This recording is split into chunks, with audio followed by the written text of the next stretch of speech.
Why did you click this video? Curiosity or something deeper you don't want to admit?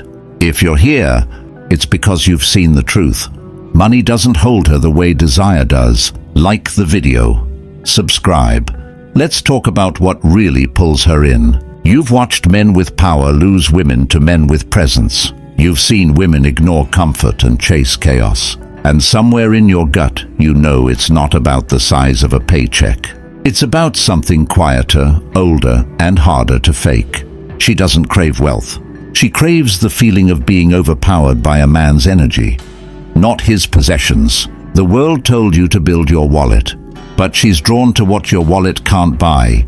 The things that live beneath your control, your silence, your certainty. The question isn't, what do women want? It's whether you have the strength to become what they can't resist. Stay, because what you'll hear next will strip away every illusion you've built around attraction. Point number 1, the lie of wealth. What made you believe money was the key? Was it the way she smiled at a man in a better suit? Or the silence that followed when you showed her everything you built? Picture this.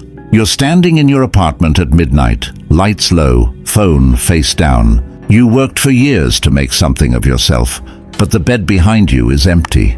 The only sound is the hum of the fridge and your own breath. Wondering how much more you need to buy before you're finally enough. Marcus Aurelius once said, "Wealth consists not in having great possessions, but in having few wants." He ruled an empire, yet he understood what most men still chase in circles. Because power that depends on something outside of you can vanish with a market shift, a job loss, or her goodbye. Back then, gold and glory were fleeting. Now it's status, followers, and the car you park outside a rented home. Different mask, same emptiness. You think money gives you options, but often it only buys noise. The kind that drowns out your weakness until it's too late. A woman feels that. She can sense when your confidence is rented, when your value lives in your wallet, not your spine. She may stay for comfort, but she'll never surrender to it. Because no amount of cash replaces the steadiness of a man who doesn't need approval to breathe. You can keep chasing numbers, or you can learn to build weight where it matters. Inside yourself. That's the wealth no one can steal. Build it. Then ask yourself, when everything's stripped away, what would still make you worthy? Because the next truth will show you what she's really hungry for. And once you understand that, you'll never look at your reflection the same way again. Point number 2, the hidden hunger. What keeps you awake at night when everything's quiet?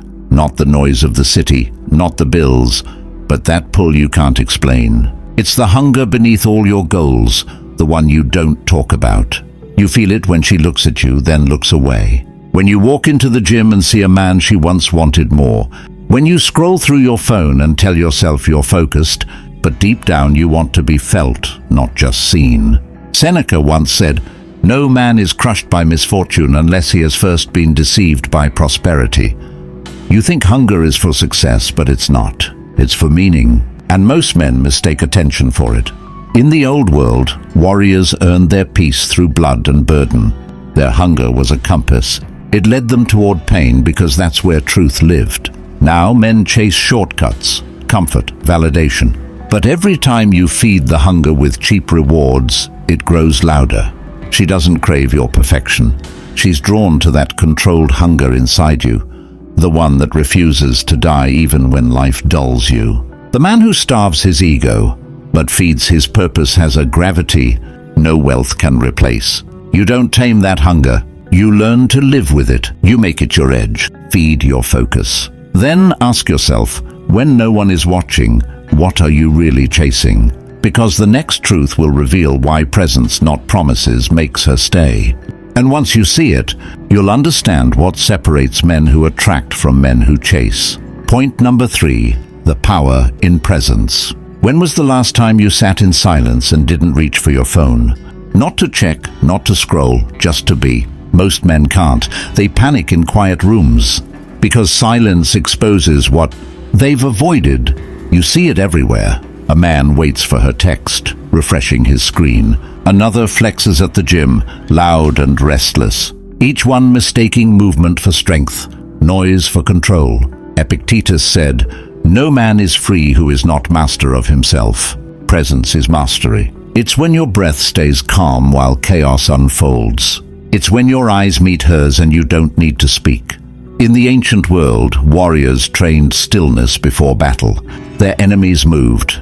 They watched. That calm made them untouchable. Today, few men have it. They fill every pause with distraction because the silence reveals weakness. But women sense it instantly. Presence is a signal. It tells her you don't need her validation to exist. You command the space without demanding it. You carry weight without speaking, and that weight is what she feels when she's near you. You can't fake presence. You build it through discipline, through solitude, through the refusal to be shaken. It's the quiet strength that draws respect before desire. Train your calm, then ask yourself, when the room falls silent, do you stand taller or shrink inside? Because the next truth will uncover why mystery isn't an act. It's what remains when you no longer chase attention, and that's where your real power begins. Point number 4, the pull of mystery. Why do you reveal everything so quickly? You meet her, you talk, you explain, you share. But the moment she can read you like a book, the tension dies. Mystery isn't a game, it's restraint. Picture this. You're sitting across from her at dinner. She's talking, watching your face for reaction. You listen, calm, unreadable. She can't place you, and that uncertainty pulls her closer than words ever could. Marcus Aurelius wrote, "The soul becomes dyed with the color of its thoughts." If your mind is noisy, desperate, chasing, she feels it.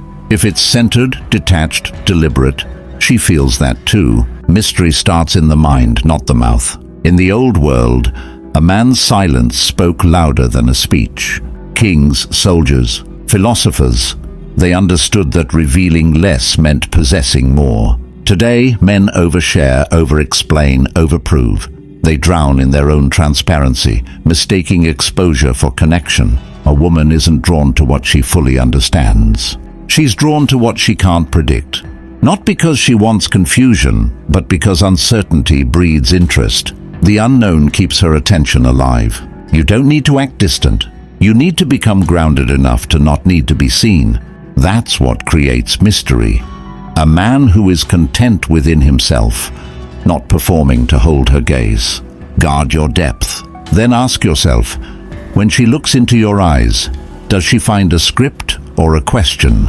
Because the next truth reveals why control, not emotion, defines lasting attraction.